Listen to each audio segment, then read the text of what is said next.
الحمدللہ اس بات پہ ہم خوش ہیں ہمارا عزیز وطن، پیارا وطن ملک پاکستان کی محبت ایمان کا حصہ ہے۔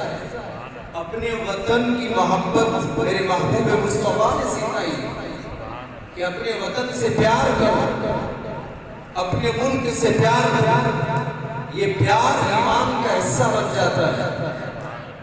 جسے اپنے ملک سے پیار نہیں، وہ تو غدار ہی ہے، لیکن پیار کرنے والا وہ ایمان والا ہوتا ہے، بے ایمان نہیں۔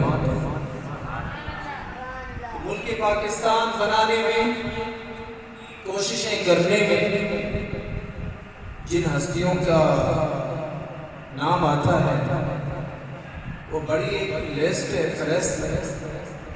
میں چند نام لوں گا تاکہ آپ لوگوں کو پتا چلے کہ وہ کون سی ہستیاں ہیں جنہوں نے بڑی جدوجہد کر کے ملک پاکستان کو آزاد کروایا۔ سب سے پہلے آپ نے سنا ہے جن کا نام ہے قائد اعظم محمد علی جناح۔ سنا ہے نا؟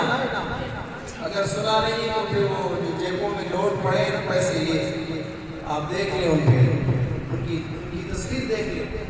یہ آپ کو پتا ہوگا، ہر بچے کو پتا ہے کہ محمد علی جناح قائد اعظم جس کو کہتے ہیں۔ اور دوسری شخصیت پیر جماعت علی شاہ، پنجاب والا۔ اور پھر جو سندھ کی شخصیت ہے، میں آپ کو سندھ کی بات بتاتا ہوں کیونکہ ہم صوبہ سندھ کے رہنے والے ہیں۔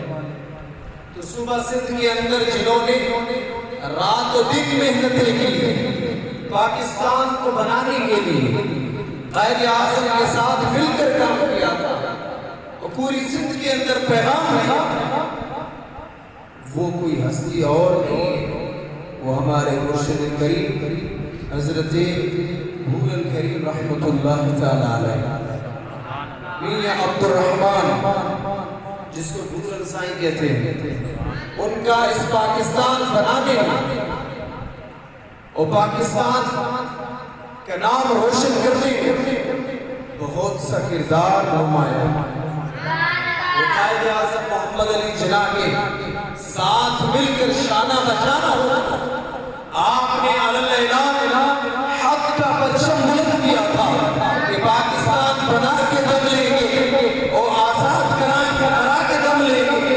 انگریزوں کو آپ نے یہ بتا دیا کہ ہم مسلمان صرف کلمہ کے لیے مر سکتے ہیں، اور ہم رسول اللہ کی سربلندی کے دین کی سربلندی کے لیے ہم اپنا سر بھی کٹا سکتے ہیں۔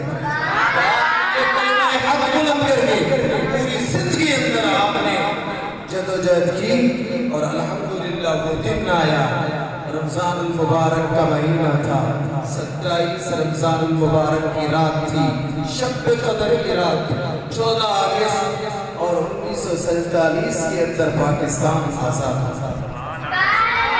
یہ اللہ کا بہت بڑا کرم ہے، اللہ کا بہت بڑا کرم ہے۔